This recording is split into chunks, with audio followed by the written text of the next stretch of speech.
j'espère que vous allez bien. Aujourd'hui, 9e victoire de l'Olympique Lyonnais. Victoire 4-2 contre le PAOK, un adversaire qui était plutôt solide, on va dire. Alors, n'hésitez pas à vous abonner à la vidéo, on est toujours en live sur Twitch, les gars, pour les débriefs. N'hésitez pas à me rejoindre sur Twitch, on va débriefer tous les matchs sur Twitch juste après le match de l'Olympique Lyonnais. Victoire 4-2. Il y a eu des bons et des moins bons. On va débriefer ça, les gars. Parce que moi, je suis un peu malade, du coup, ma voix, elle est un peu enrayée, on va dire. Du coup, je peux me moucher à tout moment.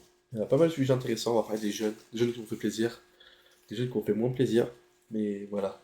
Comme je vous dis à chaque fois, les gars, on va parler des points positifs et points négatifs du match. Et après, on va passer aux notes, les gars, sur Paint. On va parler de la compo Monsieur Bricolage. C'est pour ça que j'ai appelé la miniature Monsieur Bricolage. Fonseca a fait énormément tourner, notamment avec la titularisation de Rémi Imbert, 17 ans pour la titularisation, et qui a fait vraiment un match super.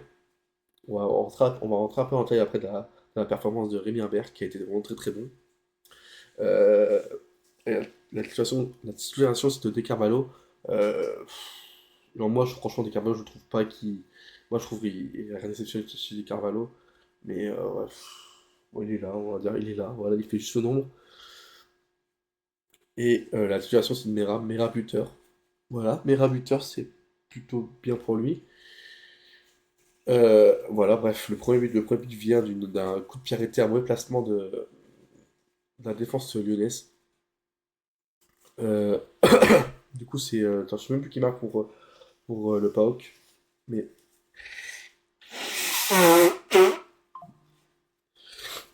du coup, ça fait 1-0.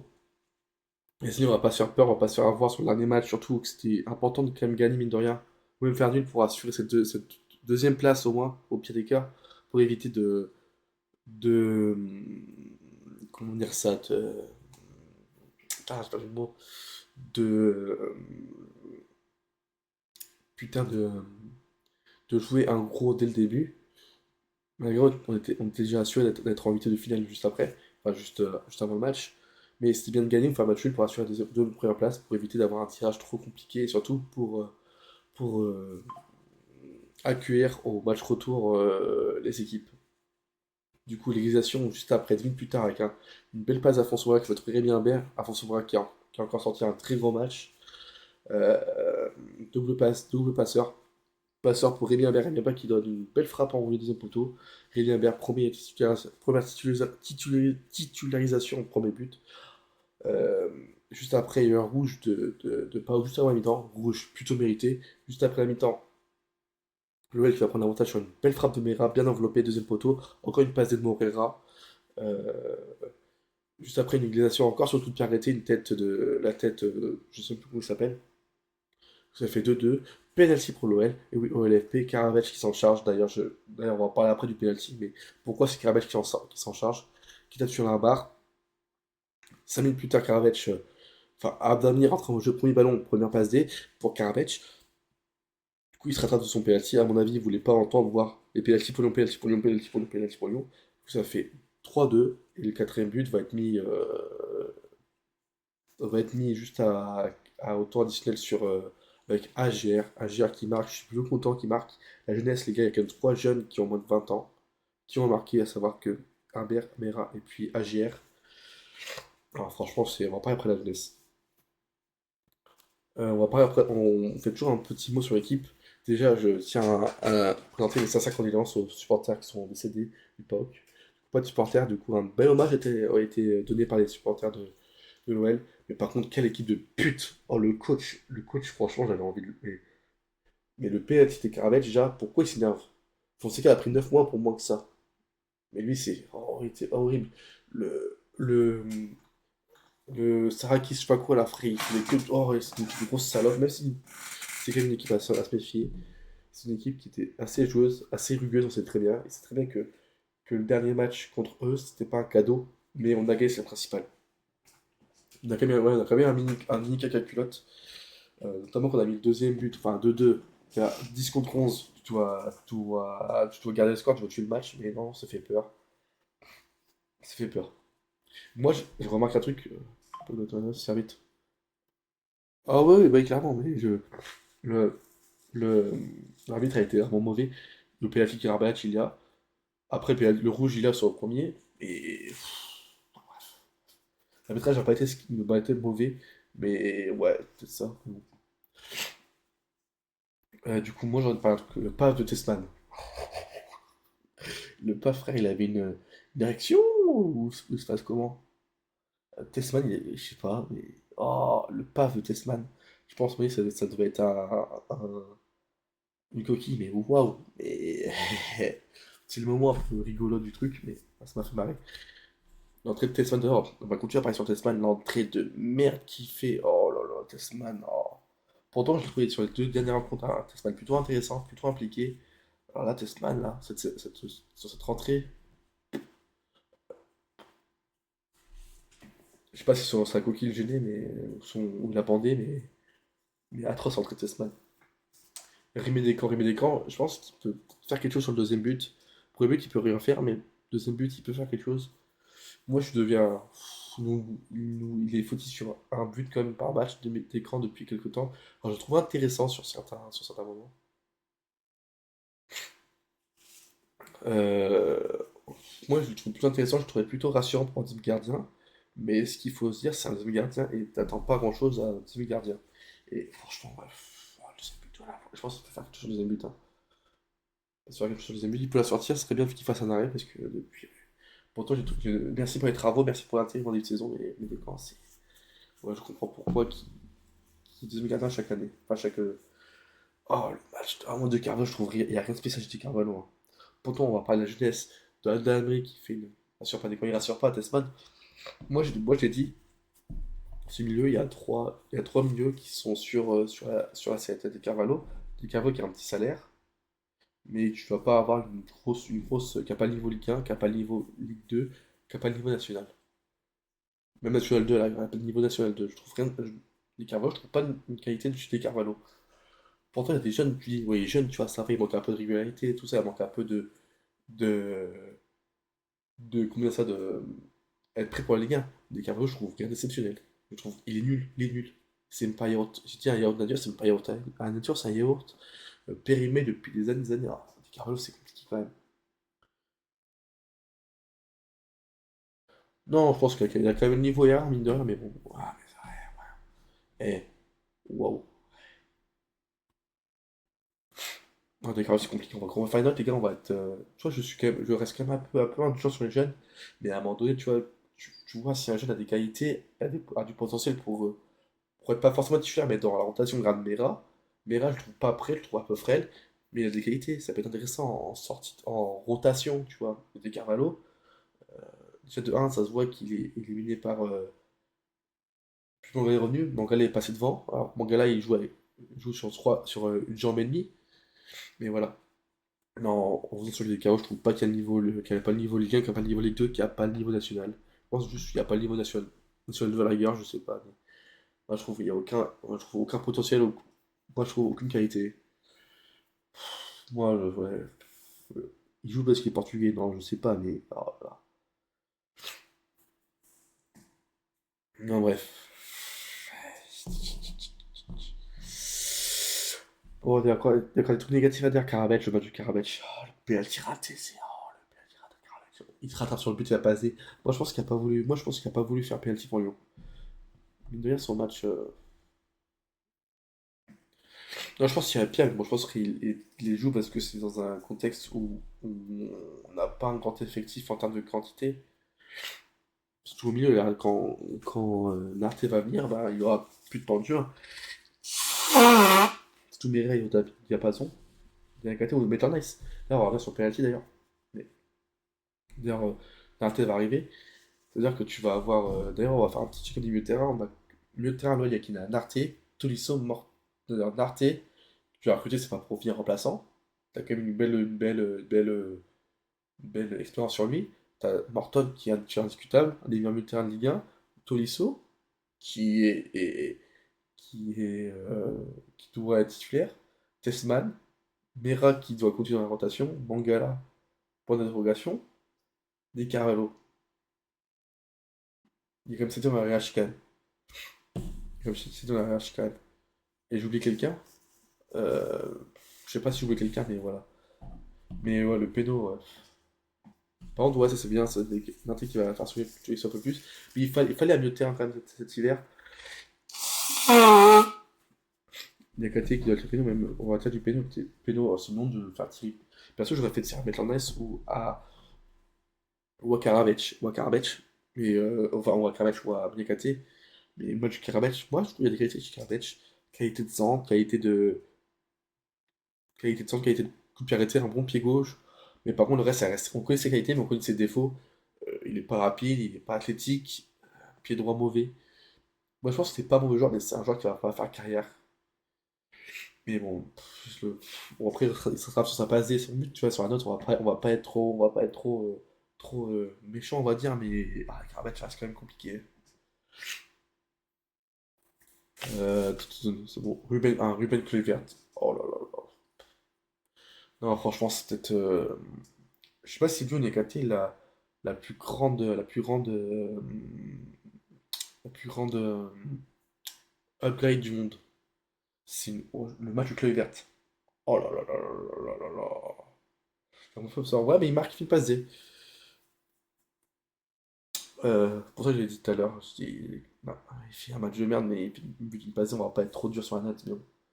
Euh, Ruben Kluivert. Oh là là, mais c'est. Nakate ou Kluivert la plus grande upgrade de cette saison. Nakate qu'on a enterré à 32 millions, tu dis, c'est un joueur qui a juste le niveau Ligue 1, pas plus. Kluivert, on connaît ses qualités, mais tu sais que c'était trop cher pour 4 millions et vas-y, remplaçant, ça le fait le café. Mais là, Kluivert, il s'installe vraiment sur la concurrence des DC. Et je me demande même s'il va pas mettre Mata à droite, comme ça on a une concurrence Mata Maitland Nice. Maitland Nice qui n'a pas été horrible aujourd'hui. J'ai pas trouvé Maitland Nice horrible, mais par contre, en il, il a fait il se fait bouffer par Baba. En- il a peu de nonchalance, après bon. Après, il était fatigué Maitland Nice, mais ouais, je sais pas. Peu. La jeunesse lyonnaise, on est sur une jeunesse quand même qui a un but de Humbert, une passe d'état de Nani, un but de JR et deux passes de Moreira.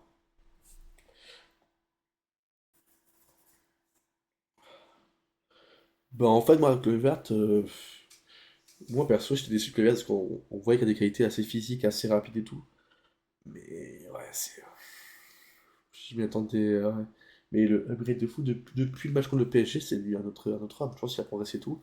Je pense aussi se mettre au diapason. Si il passe d'un club comme Casapia à un club comme l'OL et qui joue l'Europe, qui a plus gros attendre que Casapia. Mais il s'insère vraiment dans une concurrence avec les DC, hein. C'est très intéressant. Ça marche comme ça dans une équipe de foot, hein. Concurrence. Euh, Qu'est-ce que je vais dire? Ouais, du coup, la jeunesse. Alors, c'est plaisir qu'on ait une jeunesse qui a été dorée aujourd'hui. Euh, j'ai eu peur vraiment que c'était. J'ai eu un petit peu peur, j'ai envoyé la compo, c'était le compo problème en voyant Humbert titulaire. À savoir qu'on n'avait pas Schultz, on n'avait pas Tolisso, on n'avait pas Hendry du coup, on n'avait pas Narté. Beaucoup d'absents, beaucoup d'absents. Et Monsieur Fonseca a fait du bricolage, mais vraiment d'une propreté. Les jeunes ont apporté quelque chose, ils ont joué sans, moi je trouve qu'ils ont joué sans pression, sans réellement ils ont rejoué relâché. Et je pense que c'était le bon moment de les faire jouer dans un match où ça compte un peu pour du peur. On est surtout qualifié en huitième. Ils n'ont pas de pression, genre en mode si on perd, tout ça, tout ça. Mais moi, je trouvais tous les jeunes, à part des Carvalho, le reste ont été très corrects. Morel double passe D, Humbert buteur, Adani passeur, Agier buteur aussi. Et Agier, je suis tout content de son but, mais même Humbert, on va parler un peu d'Humbert un peu individuellement. Humbert, je trouve qu'il y a des. Franchement, ça me chaud. J'étais un peu sceptique aussi en voyant genre, Agier Molébé sur le banc. Ouais, t'es bon. Mais là, franchement, Humbert, je trouve qu'il y a quand même des qualités chez Humbert, notamment des qualités d'appui et tout. Mais de finition, le but qu'il met, c'est vraiment intéressant. Moi, je suis curieux de le voir un peu plus sur le terrain. Et si ça peut faire pousser à JR aussi aux entraînements, parce qu'apparemment, ils sont pas assez aux entraînements. Alors, franchement, ça peut être intéressant. Voilà, bref. Euh, Morton, encore une fois. En fait, Morton, à chaque fois débrief, je dis. J'ai pas besoin de dire des mots, Morton. Il est toujours incroyable, Morton. C'est une dinguerie. Euh, Malik, d'ailleurs, non, pas d'Alfonso Moreira. Non, mais Alfonso Moreira, mais 2 millions pour Alfonso.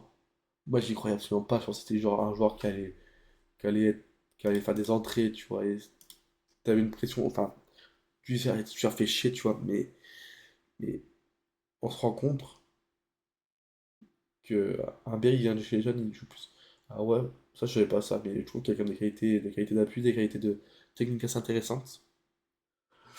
On va noter un verre, on va le noter plutôt intéressant quand même. Non, franchement, attention, Malik, la concurrence.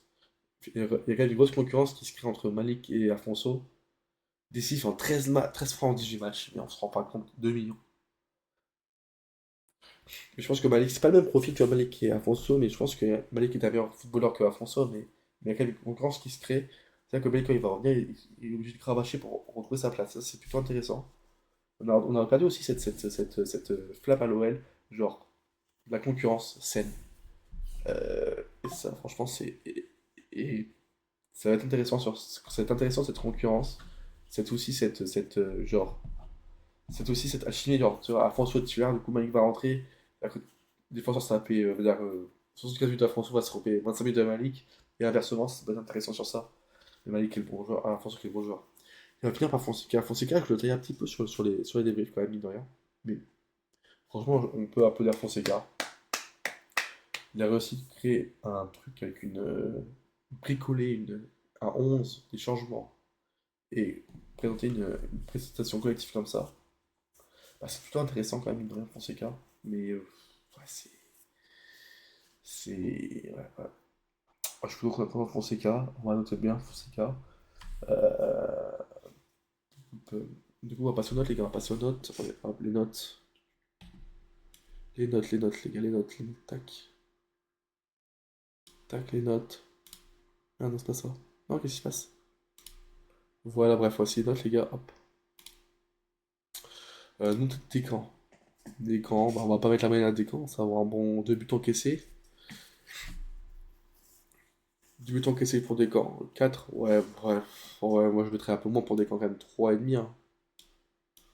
2 buts encaissés, il fait pas de gros arrêts. Jeu au pied, j'ai pas trouvé si horrible que ça. En soi, tu vois, non, on va mettre 4, on va mettre 4 pour Descamps. On va mettre 4 pour Descamps. Hop. Attendez, merde, c'est sûr, non. C'est sûr, on peut mettre. Non, c'est sûr, on peut. Putain. On va mettre 4 parce qu'il y a quand même un jeu au pied assez intéressant. Maitland, j'ai pas trop de match de Maitland si horrible que ça. Mais cette occasion où Baba il rentre, Nakate fait un bon retour et tout, ça va un petit peu gaver, mais un match là, ça s'est fatigué, mine de rien. Euh, on sentait à la fin de match, c'était fatigué et tout. Mais Maitland, c'est un bon, ouais, 5 lignes pour Maitland, on va dire. Hop.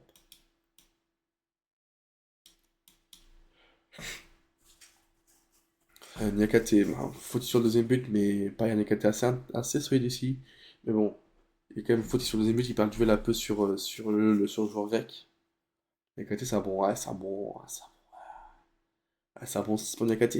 Que verte, toujours solide. On va mettre 7 pour clé verte. Mata assez solide quand même, mine de rien. Mais pourquoi chez mes mouchoirs sont cassés à Mata, ça, c'est un bon match de Mata. Voilà, pour 6 pour Mata, rien d'exceptionnel, mais solide. Morton. Hop, la mi-temps de Morton sorti à la mi-temps. Pour faire souffler pas. Pour le Lille. Morton, c'est un bon, ouais, c'est un bon 7 pour Morton.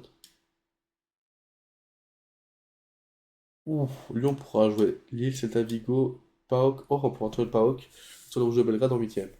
Bah, franchement, c'est des tirages assez faisables là. Au Celta, ça peut me faire peur quand même, mine de rien. Celta, ça reste des équipes espagnoles, ça joue. Le Rouge de Belgrade chez eux.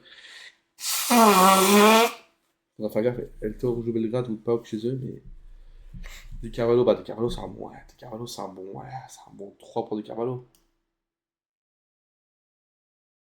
Ouais, mais on note que ça première temps, tu vois. C'est un bon 7, hein. Franchement, il est incroyable, Morton. Hein. 3 pour Di Carvalho. Mera, buteur. Il manque encore un peu quelque chose sur Mera, mais un bon match de Mera d'ensemble. Mera, c'est un buteur comme mine de rien, mais. Ouais, ça. Ouais, c'est un bon. Ouais, c'est un bon. Ouais. 6 pour Mera. Mera 7. Ouais, il y a 6,5, vas-y, il y a 6,5 pour Mera, buteur et tout. Bastardo, double passeur. Un bon 7,5 pour Bastardo. Hop. Rémi Imbert. Rémi Imbert, bah ça va, bon 7,5 pour Rémi Imbert, buteur, on va dire. Et on note bien sûr ceux qui ont joué 45 minutes ou plus. Karabec. Je sais pas comment noter le match du Karabec. Il sort un match pas bon. Il rate un penalty, mais il fait une passe D, un but. On va être généreux, mine de rien, quand même. On va mettre un 5,5. Je pense que sans son but et sans sa passe D, un but à Imbert, 7,5-8, ouais, c'est pareil, c'est la même chose, mais c'est une bonne à 7,5, tu vois.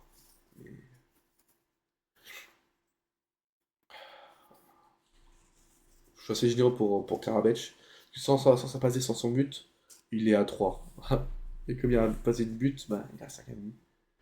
Testman, bah, il est à 4. Et Fonseca, ben, Fonseca, Fonseca, hein. Tu fais une multiplication là-dessus, bah, c'est mérité, hein. Top, on fait toujours le top du match. Top. Je vais mettre qui en top? Bah, un B en top. Et en flop, on va mettre bah, des Carvalho, hein. Après, en top, mention spéciale à Moreira, à Morton, à Mera, à Kluivert et à le coach. Oui, bah oui, c'est pour ça que j'ai dit. Ah, Topeno, il fait pas un bon match, il a phasé son but, du coup, bah, c'est dans les stats. Et voilà, bref. Bon, bah, on se retrouvera du coup dimanche, prochain avril, ce sera dimanche après le match contre Lille. Espérons une victoire de l'OL pour enchaîner une 10e victoire d'affilée. Euh, du coup, le débrief sera sur YouTube d'ici tout à l'heure, du coup. Tac. 22 minutes de débrief, ça, c'est plutôt intéressant. Hop, les gars, je vous envoie ma chaîne YouTube, les gars, pour la chaîne Noël. Enfin, souvent, c'est une chaîne, hein. Hop, pas vous abonner et voilà, hop,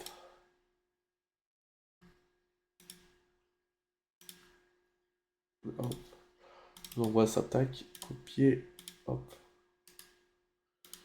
Ça, c'est vrai, ça, c'est si on gagne, on met à 7 points on va voir le classement de la Ligue 1, on va faire un petit tour sur le classement de la Ligue 1. Classement Ligue 1. Ouais, on est à 4 points de Lille, c'est-à-dire qu'on passera à plus 7. C'est important de gagner, c'est important de gagner. Et je pense que Lille ont pas mal gravaché pour gagner. Ils ont gagné, ils gagnent de la confiance. Mais ouais, je sais pas, ça se voit, je joue Paris. Bah, ça se voit, je joue Paris du coup. Ouais, bref, voilà, bref. Bon, on se retrouve du coup dimanche pour le brief contre Lille. C'était un plaisir, les gars. Voilà. Bon, les gars, on se retrouve du coup, ouais. Allez, tchuss. Allez, Noël, hein. On se retrouve du coup Lille. Enfin, du coup, il y a Lille, il y a Laval aussi. Laval sera le lendemain du coup. Laval, bah, après, sera le jeudi, ce sera le lendemain. Peut-être le soir, je sais pas, on verra bien. Et sinon, après, ce sera qui? Ce serait Nantes, non, ça serait bah, le samedi soir du coup. Ouais, je vous sais, gars.